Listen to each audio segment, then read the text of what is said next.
Eu quero falar com vocês sobre o vento, que ele sopra onde quer e como ele quer. O vento, ou o Espírito, ele sopra onde quer e como ele quer.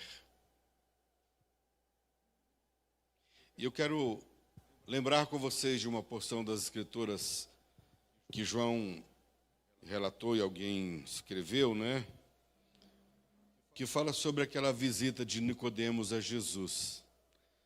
E Nicodemos era um dos homens de destaque no meio dos judeus, era um homem bastante religioso.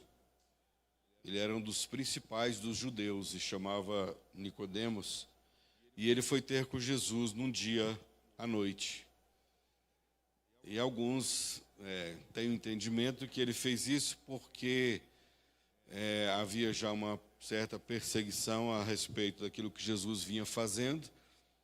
E então, se ele fosse como um judeu visitar Jesus durante o dia, as pessoas poderiam avistá-lo e assim criticá-lo, talvez por isso. Mas é um detalhe que as Escrituras nos traz, que para mim não faz tanto sentido. O que mais faz sentido é que quando ele chegou e foi ter com Jesus, ele disse para Jesus: Rabi, sabemos que és mestre vindo da parte de Deus, porque ninguém pode fazer estes sinais que tu fazes se Deus não estiver com ele. Isso está escrito em João 3, a partir do versículo 1. Então Nicodemos, um dos principais dos judeus, chega para Jesus e fala, reconhece, irmão Henrique, reconhece em Jesus que Jesus vinha da parte de Deus. Embora aqueles que eram mais conservadores, eles não queriam reconhecer Jesus, porque Jesus estava fazendo um reboliço no meio do povo naquele tempo. E muitas pessoas estavam seguindo a Jesus, deixando uma parte dos seus costumes, dos seus rituais e caminhando com Jesus. E isso incomodava os judeus. E esse homem, como um dos principais, reconhece que Jesus fazia alguns sinais, estava fazendo algumas coisas, e que esses sinais que Jesus estava fazendo só podia ser da parte de Deus, e que só alguém da parte de Deus que pode fazer esse tipo de sinal que Jesus vinha fazendo. No versículo 3 de João, diz assim: A isto respondeu Jesus: Em verdade te digo que se alguém não nascer de novo, não pode ver o reino de Deus. E aqui há um mistério nisso, Quem não nascer de novo. Vem Nicodemos fazendo referência à pessoa de Jesus, reconhecendo Jesus, dizendo que aquilo que Jesus estava fazendo era da parte de Deus, sim. E Jesus traz uma resposta que não era muito coerente com aquilo que João vinha fazendo. Ou estava fazendo, Pingo? Porque quando a gente recebe um elogio de alguém, quando alguém reconhece a gente, qual que é a tendência da gente fazer? A gente fica sem graça, ou às vezes a gente se envaidece, o nosso ego se sobrecarrega, Olha, puxa, ainda mais se alguém reconhece que você está sendo um instrumento da parte de Deus para fazer tal coisa. É maravilhoso, Pingo? Cris? É muito bom, Jussara, a gente reconhecer isso. A gente ser reconhecido, que alguém consegue olhar para nós e ver que a gente está sendo um instrumento de Deus de alguma maneira, porque algumas coisas que a gente faz, só da parte de Deus que a gente poderia realizar. Aí Jesus responde para ele algo que parece que não tem nada a ver, mas tem tudo a ver. Jesus fala assim: aquele que não nascer de novo não pode ver o reino de Deus. Talvez uma resposta para aquelas pessoas como Nicodemos, como os Nicodemos dos nossos dias, que muitas vezes percebem ou entendem que só os sinais, só as grandes manifestações, só as curas, só o orar em línguas, só o agitar do povo no meio de uma congregação, só isso que é importante e só isso que é manifestação de Deus. E Jesus fala de forma muito clara Quem não nascer de novo não pode ver o reino de Deus. O reino de Deus muitas vezes já é chegado a nós. E quem não nascer de novo não consegue enxergar o reino de Deus que já está entre nós. Não é? Quem não conseguir entender a proposta de Jesus para nascer de novo, e não é aquela escolha, aquela decisão que a gente faz, que a gente foi condicionado a pensar que é aquele ato de levantar a mão publicamente e dizer: eu recebo Jesus como meu Senhor e Salvador. Pessoal, você confessa, então nós vamos orar por você. E a partir daquele momento aquela pessoa está determinada à salvação, e a partir dali aquela pessoa nasceu de novo. E não é nada disso. Não é nada disso. E isso também pode ser uma forma de reconhecer publicamente que você entrega a sua vida a Jesus. Mas o nascer de novo vai além disso, vai bem além de um ato como esse. Por exemplo, eu já fiz um casamento uma vez de uma pessoa, quando a gente estava vindo aqui, 40 no início, né, ainda éramos do núcleo da fé. Quando uma pessoa chegou e a noiva era cristã, e ela, mesmo sem falar comigo, levou o noivo para lá e o fez entregar a vida dele para Jesus. Porque logo depois pediu para eu fazer o casamento e achava que se ele não fizesse aquele ato publicamente, eu não faria o casamento deles dois. E eles ficaram na nossa igreja ali por um mês, mais ou menos, uns 4 domingos indo. Pediram para eu fazer o casamento deles, eu fiz. Depois da lua de mel, nunca mais os vi. E estou dizendo que eles teriam que voltar para congregar conosco e nada disso. Só estou dizendo que muitas vezes a gente, coagido por alguma situação, por alguma circunstância, às vezes por causa de um casamento, a gente toma uma decisão para aceitar a Jesus e a gente parece que aquilo ali foi nascer de novo, né? Mas não é isso que nos torna ter alcançado um novo nascimento. Também não é experimentar as manifestações aparentemente espirituais do fogo, né, que fazem a gente ter a certeza que a gente nasceu de novo. Nicodemos, no versículo 4, pergunta para Jesus: como pode um homem nascer sendo velho? Pode, porventura, voltar ao ventre materno e nascer segunda vez?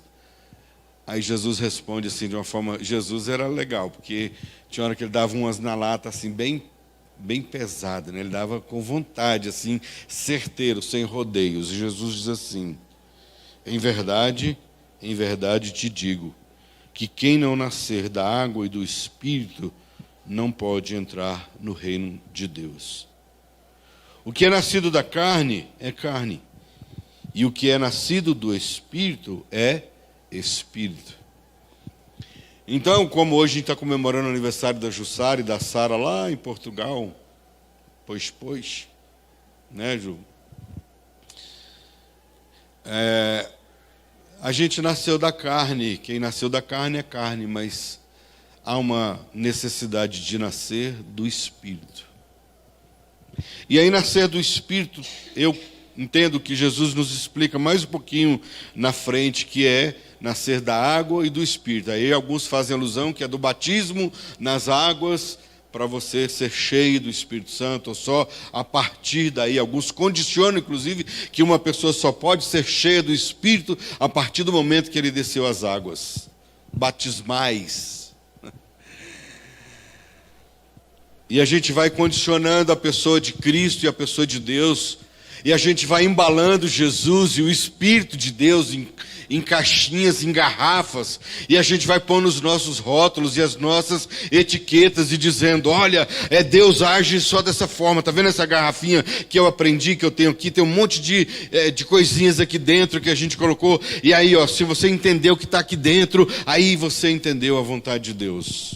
Ou a gente vai pondo Jesus e Deus e o Espírito Santo em caixinhas, e a gente vai condicionando Deus nessas caixinhas, Muitas vezes essas caixinhas tomadas de rituais, outras vezes de dogmas, outras vezes de regras humanas, de interesses inclusive humanos. E nós vamos colocando ali, né? A gente vai colocando o Senhor nessas caixinhas. E Jesus é muito claro quando ele diz assim: aquele que não nascer da água e do Espírito não pode entrar no reino de Deus. Antes Jesus falou que não pode ver. Agora está falando que para entrar no reino tem que nascer da água e do Espírito. Aquele que não nascer de novo não pode ver. Agora, para entrar tem que nascer da água e do Espírito. Não é? Quem é nascido da carne é carne, o que é nascido do Espírito é Espírito. Aí Jesus fala assim: não te admires de eu te dizer, importa-vos nascer de novo. Puxa vida, para um religioso extremamente conservador, um dos principais, chamado Nicodemos, ouvir isso, Jesus fala assim: importa-vos nascer de novo. Aí Jesus fala assim: o vento sopra onde quer. Ouves a sua voz, mas não sabes de onde vem, nem para onde vai. Assim é todo o que é nascido do Espírito. O vento sopra onde quer. Obrigado, bom dia para vocês. Aí acho que é Calíope, é isso? Acertei? E Rafael, a pequenininha pode entrar.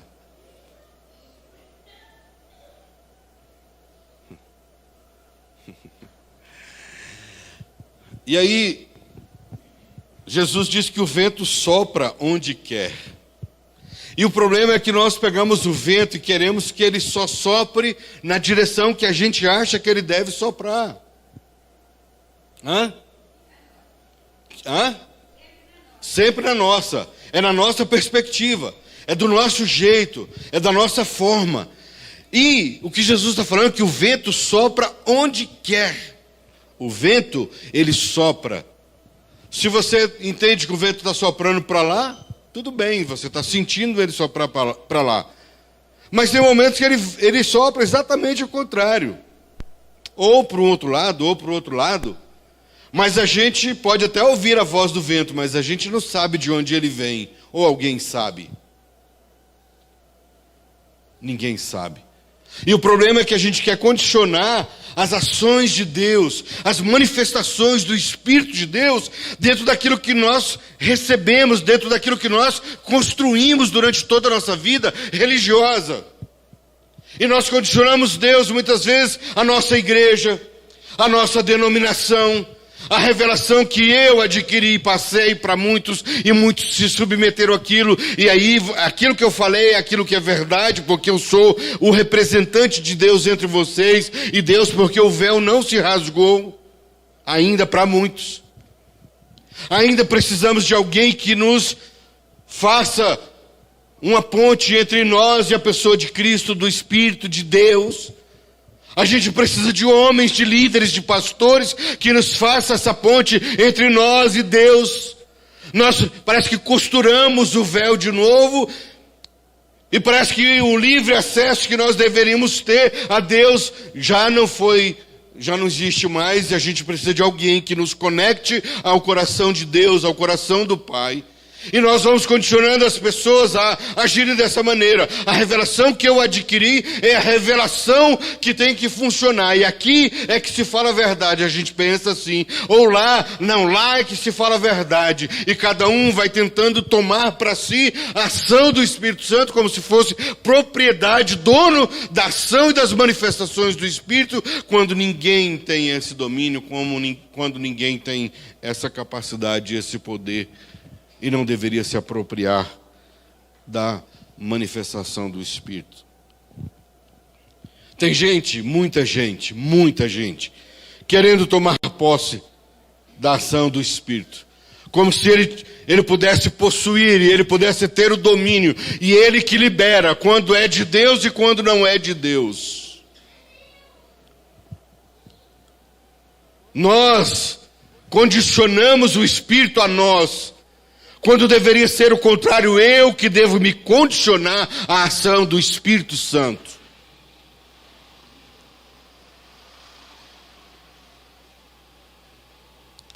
O Espírito Santo não é propriedade exclusiva de ninguém. O Espírito Santo não é propriedade exclusiva de nenhuma igreja, de nenhuma denominação. O Espírito Santo não é propriedade exclusiva nem de ricos, nem de pobres, nem de negros, nem de brancos, nem de cultos, nem de incautos. O Espírito Santo não é propriedade de ninguém, porque o Espírito sopra onde Ele quer. O Espírito sopra do jeito que Ele quer. O Espírito faz do jeito que Ele quiser fazer. Quantas vezes nós condicionamos as pessoas, as experiências das pessoas com Deus, aquelas condições que nós, no nosso cristianismo, estabelecemos, como eu já falei. Mas se você não... Aquele que me confessar diante dos homens, eu também confessarei diante do Pai. Se você não fizer isso publicamente, você não vai receber. Aí a gente esquece que todo aquele que nele crê, Deus amou o mundo de tal maneira, algo indescritível. Deus amou de tal maneira que deu o seu Filho único, unigênito, para que todo o que nele crê não pereça, mas tenha a vida eterna.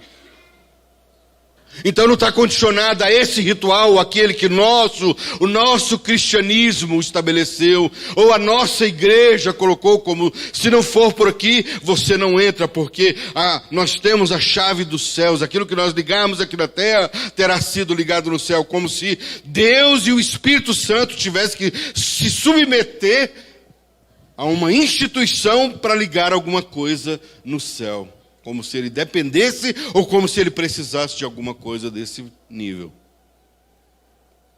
A bem da verdade é que se nós pensarmos, o cristianismo não foi obra de Jesus e muito menos de Deus. O cristianismo é uma obra do homem. Essa instituição foi criada pelo imperador Constantino em 313, quando ele concedeu liberdade de culto aos cristãos. Porque até então, o que se fazia era as pessoas se reunirem para falarem a respeito de Jesus, para falarem das coisas de Deus.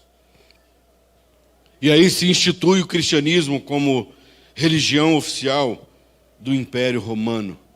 E lá em 380, o Édito Tessalônico do imperador Teodósio proclamou o cristianismo como religião oficial do Estado de Roma.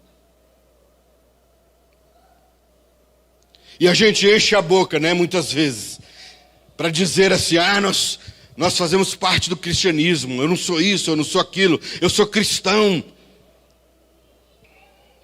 E a gente enche a boca como se a gente estivesse falando de algo tão importante, tão fundamentado na pessoa de Cristo. E na realidade Cristo não fundou nada disso. Jesus não fundou nem igreja. A verdade é essa. É interessante que Jesus encontrava as pessoas pelo caminho, e sempre ao encontrar as pessoas pelo caminho, as pessoas se dirigiam a Ele, e muitas vezes Ele falava assim, se você quiser, deixa tudo e me segue. Me segue. Não, mas você tem que parar de ouvir música do mundo. Não. Você tem que parar com tais práticas pecaminosas. Se você quiser ser meu seguidor, você tem que largar isso aí. Eu, como você, recebi um flyer que dizia assim, o evangelho que não confronta o pecado não é o evangelho de Jesus Cristo. É tão interessante alguém proclamar isso, né? Será que você tem consciência que isso é uma verdade mesmo? Tomara que você consiga entender isso. Que seja uma verdade, principalmente para quem publicou isso daqui ou para quem escreveu isso daqui. Agora, o problema é que quando a gente escreve uma coisa dessa, o evangelho que não confronta o pecado, não é o evangelho de Jesus Cristo, é que a gente esquece que a gente é tão ou mais pecador do que aquele que a gente percebe que comete um pecado diferente do nosso. E parece que porque de repente eu não adultero, ou parece que talvez porque eu não prostituo, ou parece que talvez eu não cometa tal pecado, o Evangelho não me confronta, porque eu já alcancei um nível de santidade, de perfeição tão grande que eu não tenho pecado. E o Evangelho não precisa mais me confrontar. Só que a gente tem uma ideia deturpada a respeito do que é o confronto do pecado, que não sou eu que vou fazer, e muito menos você deverá fazer. Isso é uma questão de consciência que cada um deve carregar consigo. Você imagina Jesus nos nossos dias falando assim: Zaqueu, rapaz, você se esforçou tanto para subir numa árvore para me ver, e agora é o seguinte, todo mundo aqui quer detonar você, querem te matar. Porque você é um cara terrível, você trabalha na Receita Federal, e todo mundo que vem de fora traz alguma coisa, e você pega pesado, e você cobra imposto da galera, e você não deixa passar nada, além da cota, e você... E você é um cara que é injusto. Você cobra imposto de uma forma tão injusta e todo mundo odeia você, cara. Você é um cara cruel para o povo aqui. Mas você se esforçou aí para subir nessa árvore para me ver? O que vai acontecer, Zaqueu, é que eu quero hoje ir lá para sua casa, cara. Eu quero sentar à sua mesa lá e quero comer com você, eu quero pousar na sua casa. Você imagina Jesus nos nossos dias fazendo, num contexto, trazendo para o nosso contexto algo semelhante? Alguém me ajuda, por exemplo, a pensar em algo? Fala aí, por favor, alguma coisa semelhante que a vida de Zaqueu que nós poderíamos trazer para os nossos dias, para o nosso contexto hoje. Me ajuda aí, por favor. Ladrão. Um ladrão. Jesus chegar para um ladrão e falar assim: cara, você tem feito misérias aí, o povo quer te matar. É um deputado distrital, posso falar claramente, com cara aberta. Ou um federal, ou um senador, ou qualquer outro, um presidente, seja quem for, que eu não gosto, ou que você não gosta, que você talvez até odeia, que você reprova veementemente as ações e as atitudes dessa pessoa. Aí Jesus chega para essa pessoa e fala: cara, hoje eu quero ir lá para sua casa comer com você. Não, pastor, mas você não pode fazer isso, esse cara é ladrão, ele é corrupto, ele é isso, ele é aquilo. Não, mas olha só, o evangelho que não confronta o pecado não é o evangelho de Jesus Cristo. Com certeza Jesus deve ter falado muita coisa para ele. Por isso que ele falou assim: olha, tudo aquilo que eu roubei eu vou restituir algumas vezes mais. Jesus deve ter falado pesado com ele. São interpretações nossas, porque se isso aconteceu, possivelmente foi numa consciência que o Espírito, que sopra onde quer e faz como Ele quer, fez com Zaqueu, fez comigo, continua fazendo. Hoje o Espírito precisa soprar em mim e me convencer de coisas que eu ainda erro, que eu ainda faço de forma errada. O Espírito precisa soprar na minha alma, no meu coração, no meu espírito, na minha mente, para transformar, para me confrontar, porque existem pecados que eu não quero cometer, mas que eu cometo. Mas a gente sempre olha para o outro como se fosse o outro. E que se ele não agir de tal maneira, ele não é de Deus, ou ele não recebeu o confronto do verdadeiro Evangelho. O Evangelho confronta, sabe de que maneira que eu percebo sempre? Bem diferente da maneira como nós confrontamos. É uma fórmula incrível quando o Evangelho nos confronta pelo amor. A batida do confronto pelo amor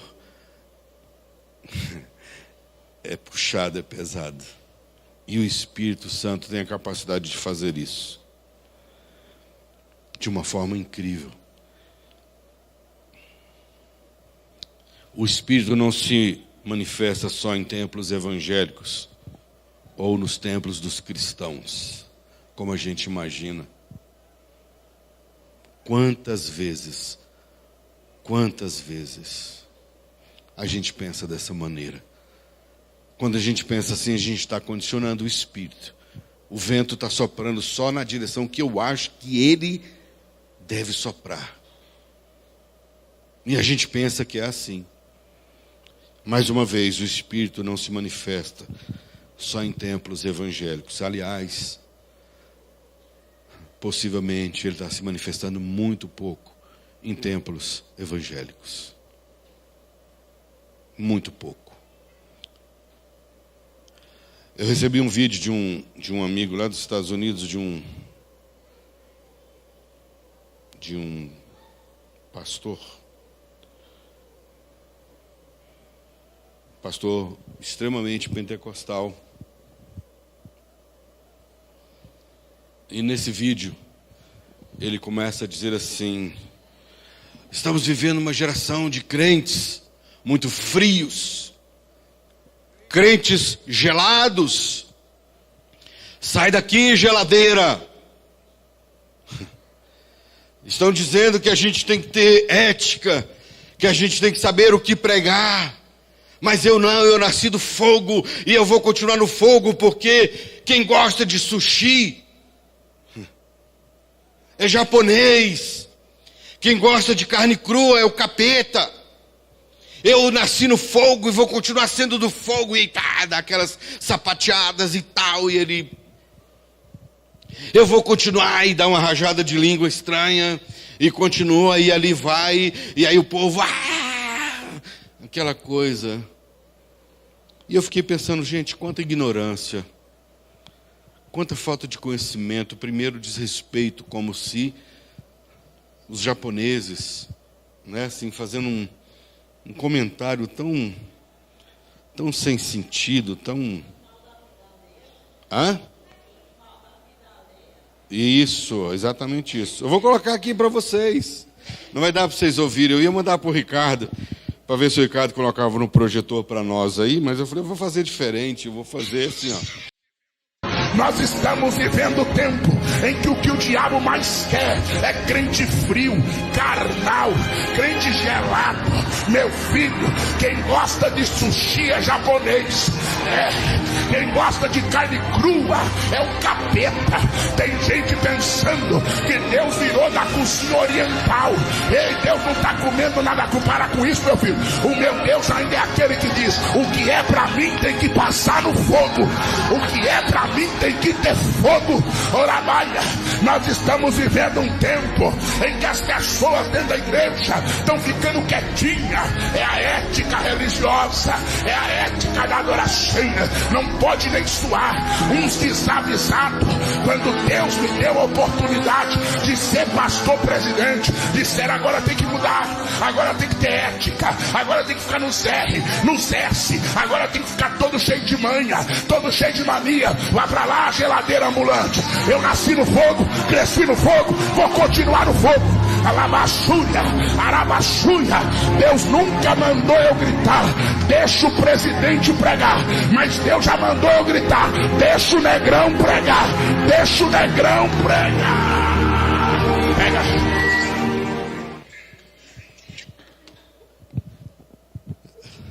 E eu recebi isso de uma pessoa fazendo alusão como se fosse isso totalmente da parte de Deus, como se fosse essa a forma do Espírito soprar. Sabe, eu não quero fazer uma crítica em relação a essa pessoa somente. Fala, Carlinhos. Paz. Eu não quero fazer uma crítica. Que quem sou eu para criticar? Se você é do fogo e gosta do fogo de ser queimado, como diz ele, né? Ok. Eu já vivi bem próximo disso daí. Eu já vi muita gente brincando de manifestação do Espírito. Eu já vi muita gente orando em línguas estando possessa por demônios. Eu já vi gente brincando, fingindo que estava endemoniada para simplesmente chamar a atenção de outras pessoas. Eu já vi muita gente profetizando na vida das pessoas por um pecado que não é confrontado, que o verdadeiro... Lembra que eu falei agora há pouco? O evangelho que não confronta o pecado não é o verdadeiro evangelho de Cristo. Engraçado que esse tipo de pecado de vaidade que foi dito nesse vídeo, depois que eu me tornei o presidente do ministério, falaram, olha, agora tem que pregar assim, tem que ter ética, deixa o presidente pregar. Deixa o negrão pregar. Tanta vaidade, né? Esse é um pecado tão cruel, como tantos outros que tem dentro das nossas igrejas.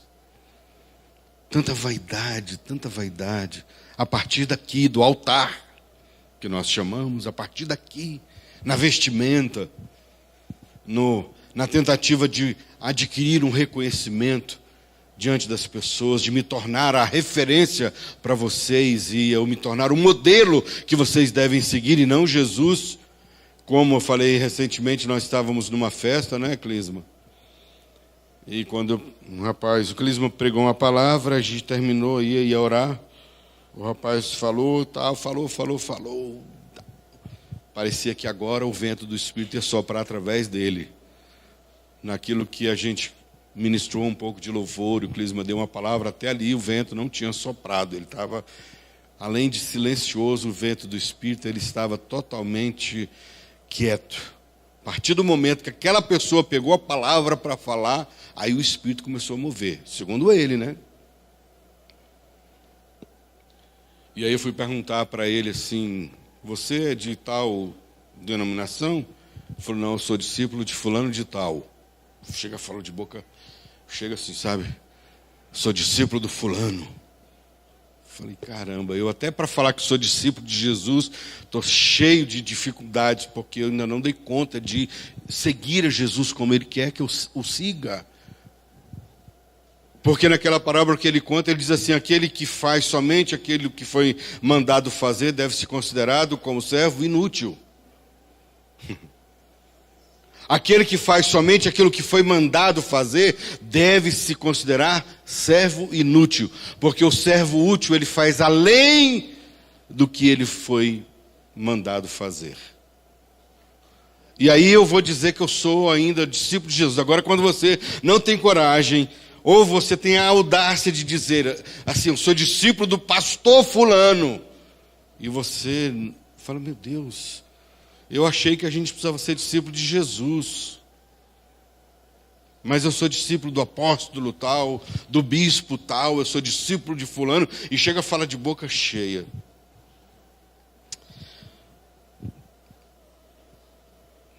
A gente não precisa gritar.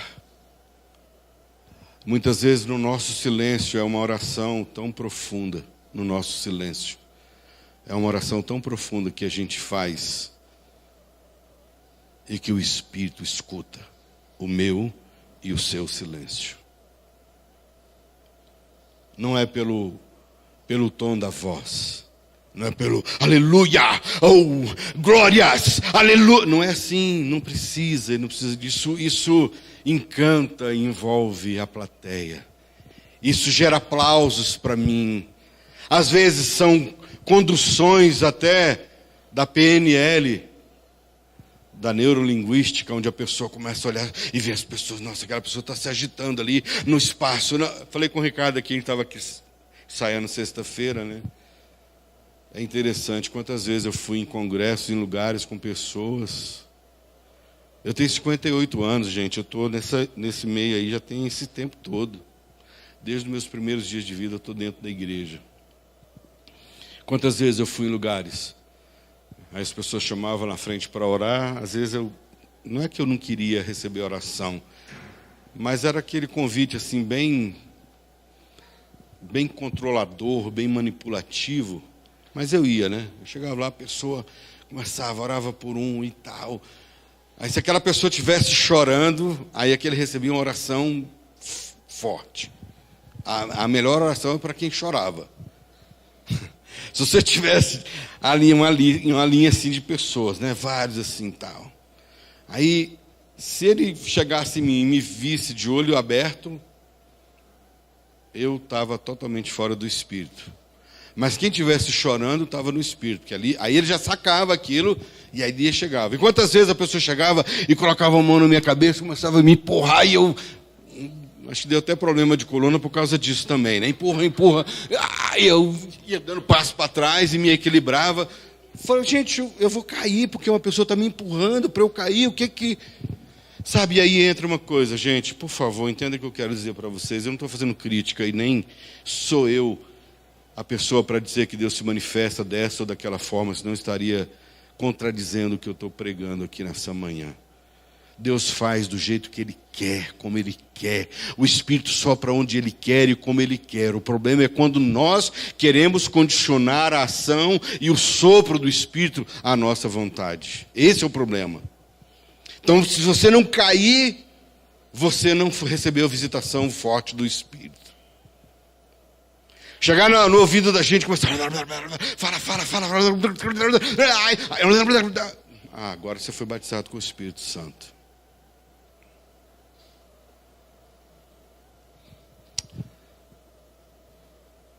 Tem hora que eu fico pensando assim, talvez, se o Espírito de Deus, o vento do Espírito, tivesse um senso assim, mais brincalhão, talvez ele ia estar dando sempre alguns sorrisos bem incríveis, quando ele visse algumas coisas dessas que nós fazemos e produzimos em nome dele. Talvez risos, não é? Estaria surgindo da parte do Espírito, quando ele fala, não é nada disso, eu não mandei fazer nada disso, eu não mandei profetizar. Até porque Hebreus, capítulo 1, versículo 1, diz assim, tendo Deus outrora falado, muitas vezes e de várias maneiras, hoje Ele nos fala por meio de quem? Ele fala por meio de quem? De Jesus. Lá atrás, Deus falou muitas vezes e de muitas maneiras aos nossos pais através dos profetas. Hoje, Ele nos fala por meio de Cristo, que é o herdeiro de todas as coisas, criador de tudo que existe. Ele nos fala por meio de Cristo. Então, se você quer ter certeza da voz do Espírito, se você quer ter certeza de uma profecia para você, aprenda a compreender a vontade de Cristo para você.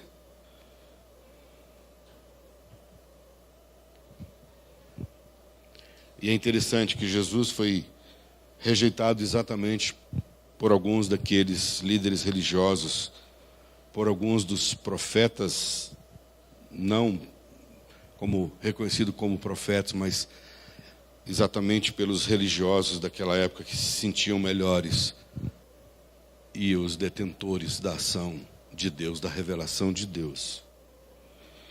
Agora, eu estou falando isso para você porque é tão interessante, eu vou concluir agora com esse texto, é que dificilmente o extraordinário ou o milagre ou a manifestação de Deus é aceito quando vem da parte de um conhecido nosso.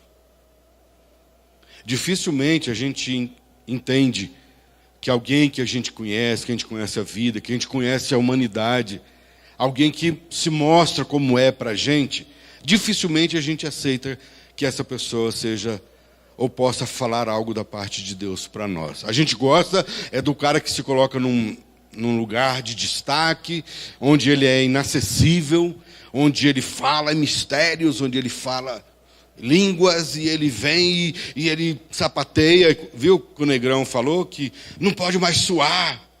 Coisa feia, gente. Eu preciso de suar para manifestar a ação de Deus. Eu tenho que ficar pulando. Não é jogo de futebol, gente. Falar nisso, o Flamengo está jogando agora, né?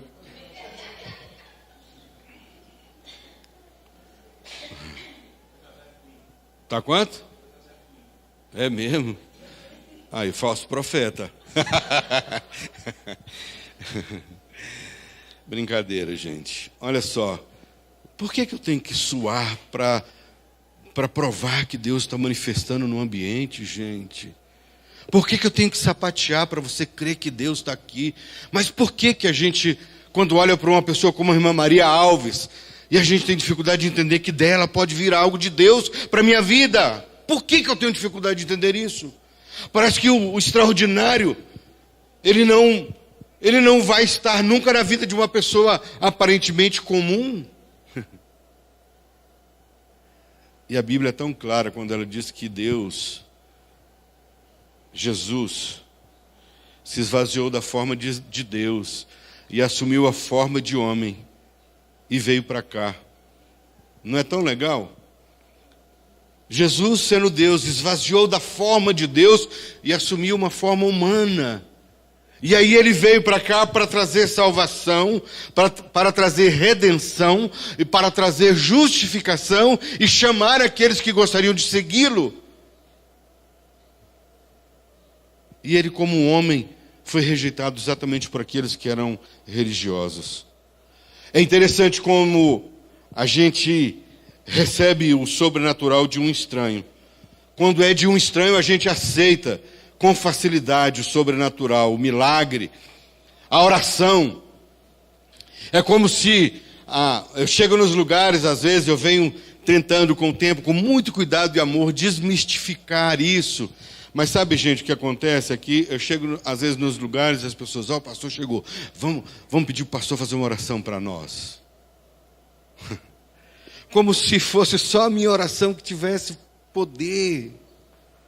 Mas isso foi criado pela instituição religiosa, isso foi criado para gerar esse tipo de dependência, e de alguma maneira eu posso usufruir dessa dependência que vocês possam ter de mim. Porque se vocês dependem de mim para fazer orações, eu posso também depender de vocês. Porque eu posso dizer o que deve, o que não deve fazer, eu posso manipular vocês, porque vocês me reconhecem como autoridade máxima em Deus, eu sou representante de Deus, e a gente se esqueceu que você também é um representante de Deus. A carta escrita e lida por todos não é direcionada somente a mim e aos pastores e aos líderes. É através de você, andando por aí, sendo luz no meio das trevas. E mais uma vez quero falar como a gente tem dificuldade de reconhecer aquele que a gente conhece como um profeta de Deus na nossa vida, muitas vezes, ou não como um profeta só, mas como aquilo que ele fala pode ter vindo da parte de Deus, sim, para nós. Por conhecido a gente rejeita, por estranho a gente aceita, não é assim? Ah, mas ele nunca me viu, ele não sabe nada. Não, o pastor William sabe da minha vida. Ele está falando isso porque ele sabe, ele me conhece. Então, se ele sabe e te conhece, ou outro pastor sabe e conhece, ele não está profetizando nada para você, é porque talvez você está precisando aprender a ouvir a respeito de Jesus. E conhecer a Jesus e viver com Jesus. Exalando amor. Que a sua vida seja a essência da sua vida seja o amor. Porque enquanto a gente tiver essa ideia de o evangelho que não confronta pecado não é o evangelho de Jesus Cristo, aí a gente faz alusão àquele texto, né? Ah, mas Jesus disse que quem quiser vir após mim, negue-se a si mesmo, tome sua cruz e siga-me. O problema é que a gente condiciona o negar a si mesmo só aos pecados da carne. O problema é que a gente esquece que negar a si mesmo e tomar a cruz é quando você sabe o que deve fazer e não faz. Esse é um pecado. E isso é algo que você deve negar. Quando você souber que deve fazer alguma coisa e não tiver disposto a fazer, lute contra esse pecado. Deixa o vento soprar em você e transformar isso em você, mas é o Espírito e você. Não é uma igreja, uma instituição e você. Não é o pastor e você. Não é a doutrina de uma igreja e você. É entre você e o Espírito de Deus. Sabe quando você sabe que deve fazer alguma coisa e não faz? É quando você sabe que deveria ajudar e não ajuda. É quando você sabe que deveria repartir e você prefere reter. É quando você sabe que você deveria doar e você não doa. Isso é quando você sabe o que você deve fazer e você não faz. E eu quero terminar lendo um texto de Mateus 13, de 53 a 58, que diz assim: tendo Jesus proferido estas parábolas, retirou-se dali. E chegando à terra dele, ensinava-os na sinagoga. De tal sorte que se maravilhavam e diziam: de onde lhe vem essa sabedoria e estes poderes miraculosos? Não é este o filho do carpinteiro? Não se chama sua mãe Maria e seus irmãos Tiago, José, Simão e Judas? Não vivem entre nós todas as suas irmãs? De onde lhe vem, pois, tudo isto? E escandalizavam-se nele. Aí Jesus, recebendo o sopro do Espírito, responde assim: não há profeta sem honra, senão na sua terra e na sua casa. E não fez ali muitos milagres, por causa da incredulidade deles. Era o próprio Filho de Deus ali, como homem, fazendo, falando, ensinando, curando, transformando vidas com a sabedoria incrível. E aqueles da sua própria terra não o reconheceram. Assim somos nós, assim sou eu. Às vezes são os da nossa própria casa que não nos reconhecem, porque esperam da gente uma perfeição. Imagina no critério de tantos religiosos da época, se Jesus tinha uma conduta perfeita quando chamou Zaqueu, falou: Zaqueu, eu quero ir para sua casa. Ou quando Jesus chamou aquela mulher adúltera e fala: olha, ninguém te acusou, muito menos eu. Exatamente quem tinha poder e autoridade para acusar, não acusou. Exatamente quem podia condenar, não condenou. E Jesus simplesmente disse: ninguém, o Espírito soprou aqui hoje, porque eles iam te apedrejar.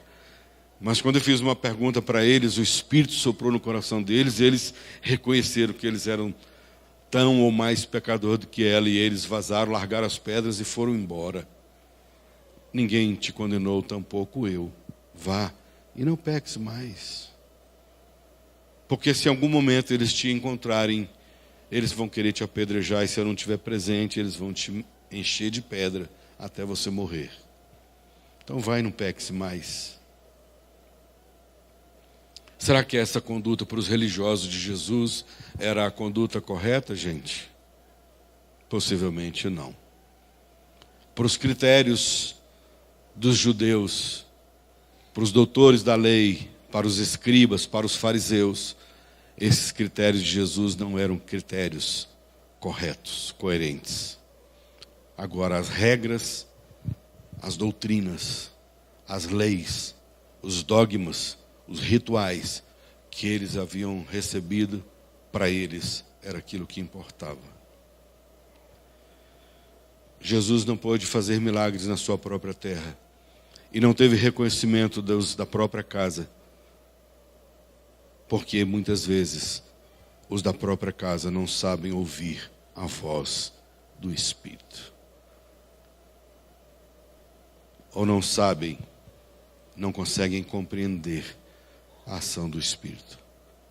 Tomara que você nessa manhã que nos ouve, nos acompanha pelo YouTube ou pelo Instagram, você possa entender sobre a voz do Espírito, que Ele sopra onde Ele quer e faz como Ele quer. É só a gente pensar no caminho de Jesus. Será que Jesus, você consegue imaginar Jesus dando rajada de língua estranha? Você consegue lembrar de algum ato de Jesus saltitando, pulando e gritando e suando, porque tem que suar? Será que você consegue? Eu não consigo jamais compreender Jesus dessa maneira. Eu consigo compreender um Jesus que andava com as pessoas, que era gente, que era humano, que era no chão da vida, no andar, no caminhar, que ia vir após mim. Negue as suas vontades, seus interesses, as suas paixões, as suas vaidades, o seu egoísmo, e me segue, vem comigo. Aí eu vou fazer você passar por uma escola de discipulado comigo, de 8 meses, 10 meses, depois eu vou te ordenar a tal coisa, depois eu vou te ordenar a tal coisa, depois... Não, me segue, aprenda comigo. Tenta ver o que eu faço e procure fazer o mesmo que eu faço pelas pessoas. Eu queria encerrar pedindo para você pensar um pouco sobre Jesus hoje. Como será que você pode ser seguidor de Jesus? Como é que a gente pode nascer da água e do Espírito para entrar no reino de Deus? Como? Porque Nicodemos cumpria toda a lei. E Jesus falou para ele: importa-vos nascer de novo. Então, dogmas, leis, regras, doutrinas não te torna um homem ou uma mulher nascido de novo. Tem que nascer da água e do Espírito. Tem que lavar e lavar, tem que lavar a mente. Tem que limpar algumas coisas, tem que filtrar algumas coisas que a gente recebeu, deletar um monte de coisa e entender que seguir a Jesus é muito mais simples do que a gente imagina. Talvez uma das formas para a gente pensar é amar o próximo, que ele falou. Amar a Deus sobre todas as coisas e ao próximo. Que a gente tem tanta dificuldade de amar o próximo como a nós mesmos. E mais na frente ainda ele diz, né? Amem o seu próximo como eu vos amei. A gente não sabe amar nem como a gente ama a gente mesmo, quanto mais amar como Jesus nos amou. Mas esse é o padrão. Esse deve ser o nosso desafio. Talvez o que você tenha que ter como alvo da sua vida. Como eu falei lá em Jequié, na Bahia, quando eu fui pregar lá. A gente precisa de pegar aquela listinha que a gente tem, aquela listinha de não pode, não pode, não pode, não pode, não pode, não pode, não pode. A gente tem que esquecer essa listinha e entrar por aquela outra listinha que tem escrito assim: perdoa. Mas Jesus, ele fez muito mal para mim, perdoa. Aquela outra lista, na lista, segundo ponto, ame.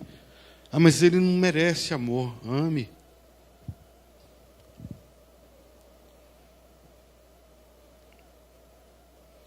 Doe-se para aquele que fez mal para você. Viu que é mais simples? A listinha de não pode, não pode, não pode, não pode, não pode é enorme. É mais simples um pouco, pelo menos em número, né? É menos um pouco, mas é mais desafiador. Vamos orar? Quero convidar você a fechar os seus olhos onde você está.